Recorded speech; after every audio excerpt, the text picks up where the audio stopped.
But his motorcade was held on West Executive Avenue outside the White House because he still wanted to join the crowd. Here's Katie McEnany, the White House press secretary, describing an exchange she had with the president as soon as he arrived back at the White House. So to the best of my recollection, I recall him being, saying that he wanted to physically walk and be a part of the march, and then saying that he would ride the beast if he needed to, ride in the presidential limo. From the Secret Service, the Select Committee has also obtained important new evidence on this issue. It shows how frantic this hour must have been for the Secret Service, scrambling to get the President of the United States to back down from a dangerous and reckless decision that put people in harm's way. Take a look at the Secret Service email from 1:19 p.m. on January 6th, the minute that President Trump got out of the presidential vehicle back at the White House. As soon as the president left his motorcade, leadership from the Secret Service contacted Bobby Engel, the lead agent for the presidential detail, and warned him that they were, quote, concerned about an OTR, an off-the-record movement, to the Capitol. The people sworn to protect the safety of the President of the United States and who routinely put themselves in harm's way were convinced that this was a bad idea. Secret Service documents also reveal how agents were poised to take President Trump to the Capitol later that afternoon. Agents were instructed to don their protective gear and prepare for a movement. A few minutes later, they were told the president would leave for the Capitol in 2 hours. It wasn't until 1:55 p.m. that the president's lead Secret Service agent told them to stand down. We're not doing an OTR to the Capitol. By then, rioters had breached the Capitol and were violently attacking the efforts of the brave men and women in law enforcement trying to resist the mob. President Trump may not have gone to the Capitol on January 6th, but what he did from the White House cannot be justified. While congressional leaders, both Democrats and Republicans, worked with Vice President Pence to try and address the violence, President Trump refused urgent pleas for help from nearly everyone around him. And what he did do only made the situation worse. Mr. Chairman, I yield back. The gentleman yields back. The chair recognizes the gentleman from Maryland, Mr. Raskin, for an opening statement. Thank you, Mr. Chairman. Constitutional scholar. The president was still exhorting his supporters at the ellipse to go fight like hell at 12:50, around the time that the first wave of rioters first breached barricades defending the Capitol. Secret Service documents we recently received give a timeline of precisely what the White House knew and when.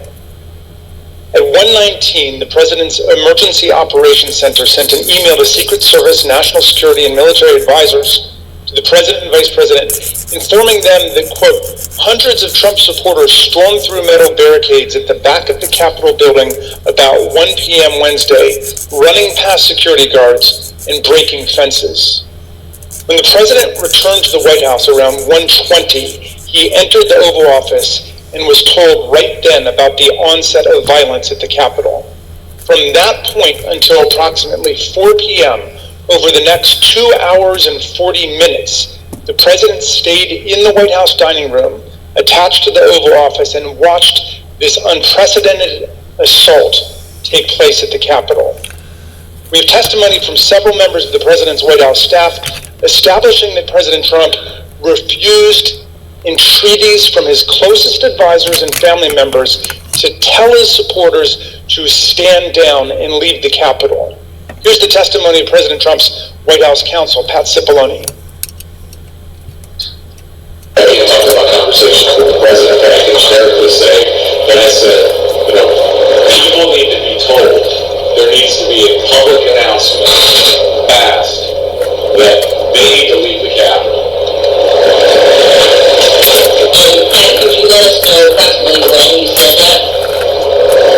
Approximately when? Almost immediately after I found out people were getting into the Capitol or approaching the Capitol in a way that was violent. You on the staff did not want people to leave the Capitol. On the staff? Right, in a way,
testimony is corroborated by multiple other White House staff members, including Cassidy Hutchinson. Here's Ms. Hutchinson describing what she heard from Mark Meadows.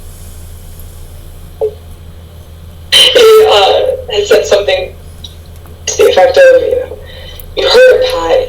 He doesn't want to do anything more. He doesn't think they're doing anything wrong. A former White House employee with national security duties similarly recalled an exchange between Mr. Cipollone and Eric Hirschman about President Trump's inaction against the mob assault underway at the Capitol. Mr. Hirschman said something to Mr. Cipollone. He seemed to relay that, the president didn't want anything done. Throughout this period, some of the president's most important political allies, family members, and senior staff all begged him to tell his supporters to disperse and go home. They included Sean Hannity, Laura Ingraham, and other allies at Fox News, his son, Donald Trump Jr., the House Minority Leader, Kevin McCarthy, others in Congress and officials in the cabinet and executive branch. All of them made appeals to Donald Trump, which he rejected and he ignored. The Select Committee interviewed several people who were in the dining room with Donald Trump that afternoon, and every single one of these witnesses told us that he was watching the violent battles rage on television. He did not call his Secretary of Defense or the National Guard, the Chief of the Capitol Police, or the Chief of the Metropolitan Police Department. And to your knowledge, was the president in that private dining room the whole time that the attack on the Capitol was going on? Or did he ever go, again, only to your knowledge, to the Oval Office, to the White House Situation Room, anywhere else? To the best of my recollection, he was always in the dining room. Yeah, what did they say? Mr. Meadows was the president at all during that brief encounter that you were in the dining room. What do you was watching the TV? Do you know whether he was watching TV in the dining room when you talked to him on January 6th? That's my understanding, he was watching television. When you were in the dining room in these sessions, was the violence in the Capitol visible on the screen? Yes. The president watched the bloody attack unfold on Fox News from his dining room. Members of Congress and other government officials stepped into the gigantic leadership void created by the president's chilling and steady passivity that day. What you're about to see is previously unseen footage of congressional leaders, both Republicans and Democrats, as they were taken to a secure location during the riot. You'll see how everyone involved was working actively to stop the violence, to get federal law enforcement deployed to the scene, to put down the violence and secure the Capitol complex. Not just Democrats like Speaker Nancy Pelosi and House Majority Leader Steny Hoyer, but Republicans like Vice President Pence, Senate Majority Leader Mitch McConnell, Majority Whip John Thune, and countless other appointees across the administration. All of them did what President Trump was not doing, what he simply refused to do. Take a listen.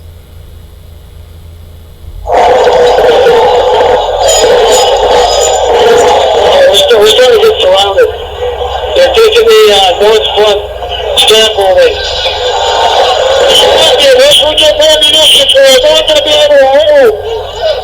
The door has been breached and people are gaining access into the Capitol.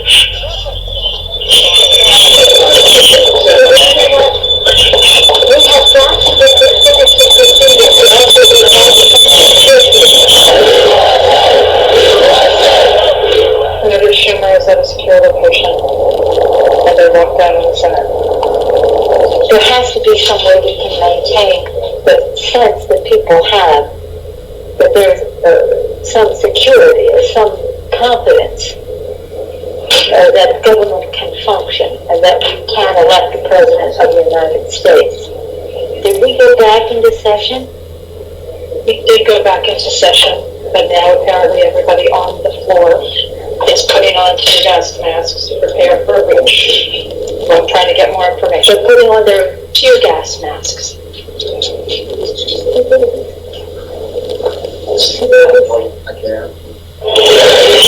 I hear you 40 House members, you all walking over now. Good comment.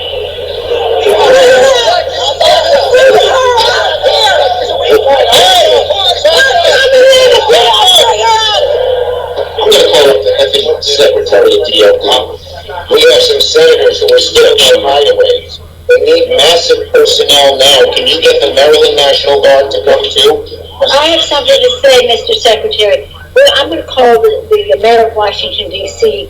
right now and see what other outreach he has to other police departments, as the lawyer has mentioned.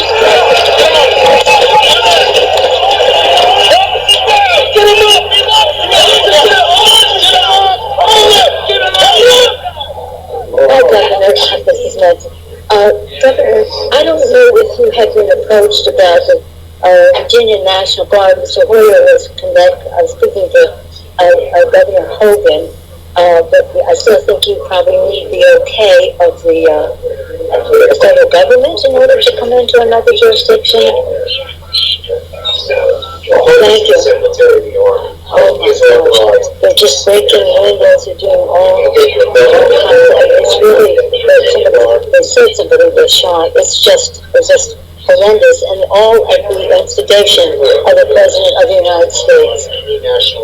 Okay, thank you, Governor. I appreciate what you're doing, and if you don't mind, I'd like to stay in touch. Thank you. Okay, thank you. Virginia Guard has been called in.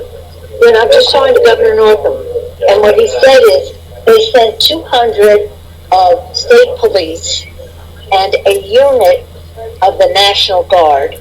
They're breaking windows and going in, obviously ransacking our offices and all the rest of that. That's nothing. The concern we have about personal safety is just transcends everything. But the fact is, on any given day, they're breaking the law in many different ways. And quite frankly, much of it at the instigation of the President of the United States. And now, if he could at least somebody. Yeah, why don't you get the President to tell them to leave the Capitol, Mr. Attorney General, in your law enforcement responsibility? A public statement, they should all leave.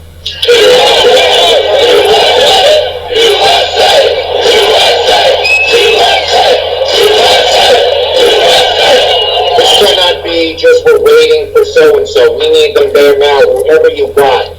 You also have troops, this is Stony Hoyer. Okay, so we have a little bit of time to make that Andrews Air Force Base. All right, Other military bases. thank you. We need active duty National Guard. How soon in the future can you have the place evacuated, pulled together, cleaned out? I don't want to speak for the leadership that's responsible for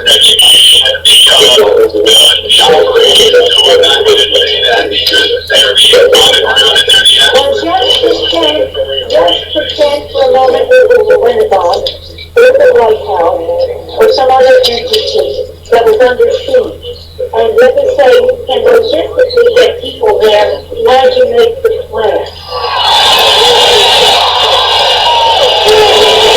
Footage from outside the Capitol. This is unseen footage before about what happened inside the Capitol, where Democratic leaders, including Nancy Pelosi, How we can get this job done today. We talked to Mitch about it earlier.